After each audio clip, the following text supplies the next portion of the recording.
the Dan Corder Show. One more time for our incredible band, Kopano Jazz Collective, everybody.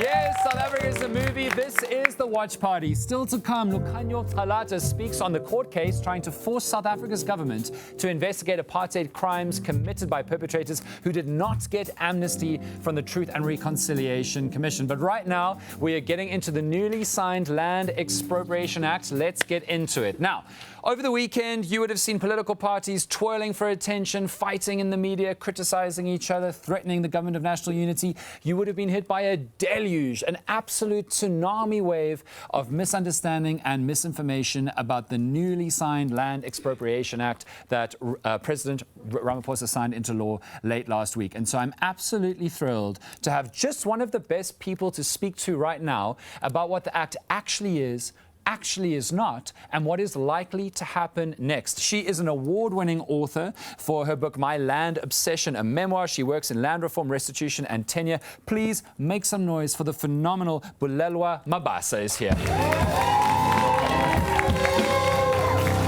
So, Bulelwa, please just enlighten us of what exactly the Land Expropriation Act is, what it is updating from the old Expropriation Act that existed from, I think, 1975 under the apartheid state, what it actually is and what it is not.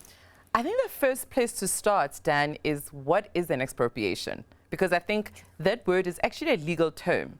And I've heard it used so many times and sometimes misused. So an expropriation is really just a state power that is given to all governments, most governments in the world globally, that allows the state to acquire property with compensation if it's needed for a public purpose. Now, a public purpose would be something like a building of a public hospital, a building of a public school. The Gautrain. The Gautrain was a good example, and the 1975 Act was used when the people who were living around the Gautrain area were being expropriated. Okay. It is also used by government in South Africa, though. So as I said, let me backtrack. So as I said, this is a concept that is used worldwide. It's actually about government administration more than anything.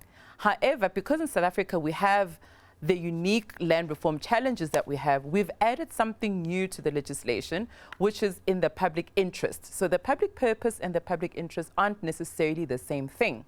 The public interest is actually a term that is derived from our Constitution and is defined as the nation's commitment to land reform and also to the mineral resources of the state.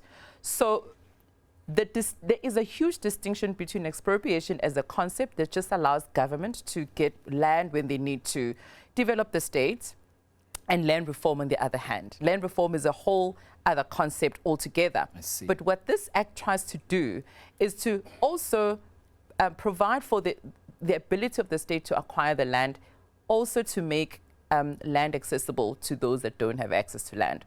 So in a nutshell, that's what expropriation is. It's not a new concept, and as you correctly said in your introduction, we've had it since 1975. Why the hula balloon now, and why is there this, I think, in my view, a storm in a teacup? Performance politics. 100%. I think what's happening is that the politics around the government of national unity have a lot to do with what we see at play. I think for a long time, land issues in South Africa have been almost used as political football, which is quite unfortunate because it has actually not helped us to deal with what we actually need to deal with in land reform. What expropriation is not is there is no desire, there is no intention of the state to expropriate any land that is being used, that is being productive. Residential property, commercial property, farmers, mines are not going to be affected. Why? Because you can only expropriate in circumstances where there is no current use of the property. Yes.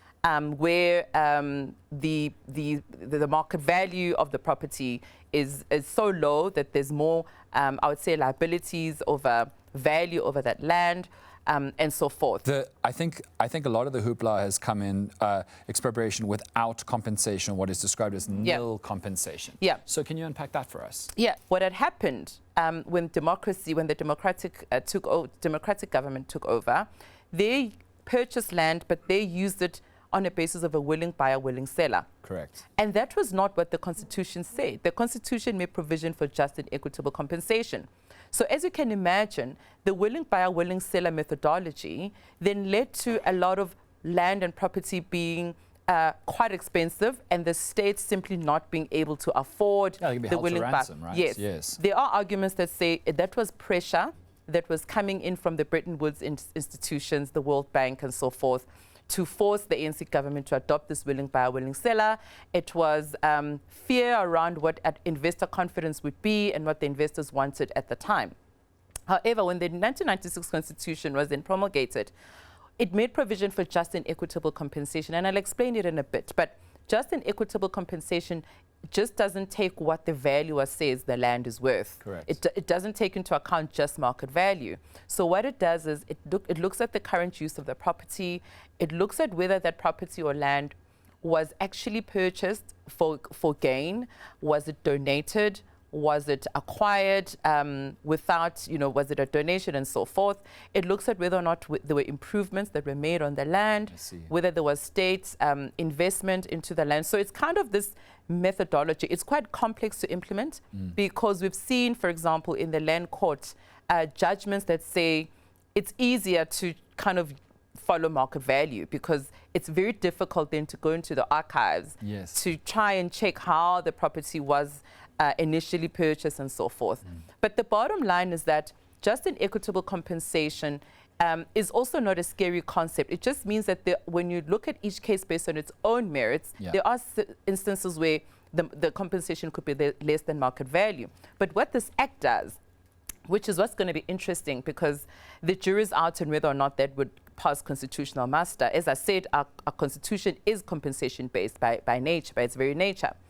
So there are instances where it says expropriation without compensation could take place, and those include things like where the state or organs of state owns land on their balance sheet, but they don't need to hold on to it because they don't need them to exercise their core functions. Yeah, quite a lot of the examples that have been made have been like the SANDF has a base. They don't use it. It's just lying there. It could be something else. 100%.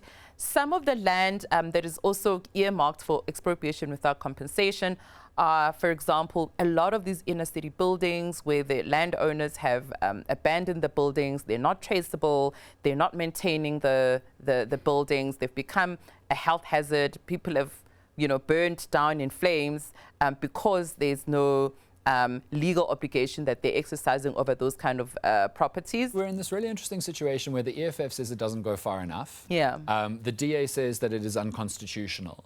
But smart people, I'm not saying they aren't smart. I'm just saying smart people who I like to read, like yourself and like Tembeka Ngcukaitobi, have insisted that the Constitution as it stands caters for expropriation without compensation in Section 25. You will remember years ago the EFF and the ANC trying to outdo each other to change the Constitution, and people kept saying, you don't need to change it to do that. You, the ANC in particular, are just trying to blame the Constitution for land reform failings that you have overseen. Like you've been failing to do land reform, and now you're trying to outsource the blame to the Constitution. But from your perspective, and I know you mentioned it earlier, but I think a lot of people don't know the intricacies of Section 25. Why do you think that this act actually is constitutional and brings our laws in line with the Constitution when they weren't before? Simply because Section 25 in its, there's a clause that actually specifically allows for expropriation. The formula that I've just spoke about in terms of what factors need to be taken account are taken directly from the Constitution. So expropriation as a legal concept isn't controversial, isn't new. It's actually a constitutional, as I said, it's a power that the state needs to be able to use in order to then now we're talking about renewable energy infrastructure. What if, the state does not in itself have enough land on which to put the infrastructure on? It needs to be able to acquire certain land and so forth. So that's really what it is. And for me, I'm not sure if it's because of the reporting around expropriation as a concept. You mentioned the EFF. I think the EFF, for me, they've been very consistent. The EFF don't believe in property rights. They believe that the land should be held by the state. There should be state custodianship. And they've been consistent about that. Where we've seen changes, actually, I remember when I started reading the National Policy on Land in 1997, when it was issued, the ANC always said that there would never be expropriation without compensation. But the ANC position has then since morphed, and that's why we saw, for example, when the EFF made the parliamentary introduction to amend the Constitution, initially the ANC was also part of that, and that was in 2018, if I'm not mistaken. But the differences between the ANC and the EFF position is that the ANC believes in property rights. And here's the interesting bit. Our Constitution doesn't say everyone has a right to property. It says everyone has a right not to be deprived of property in an arbitrary manner. Isn't she phenomenal? Bulelwa Mabasa, thank you so much. Thank That was you. really exactly what I wanted.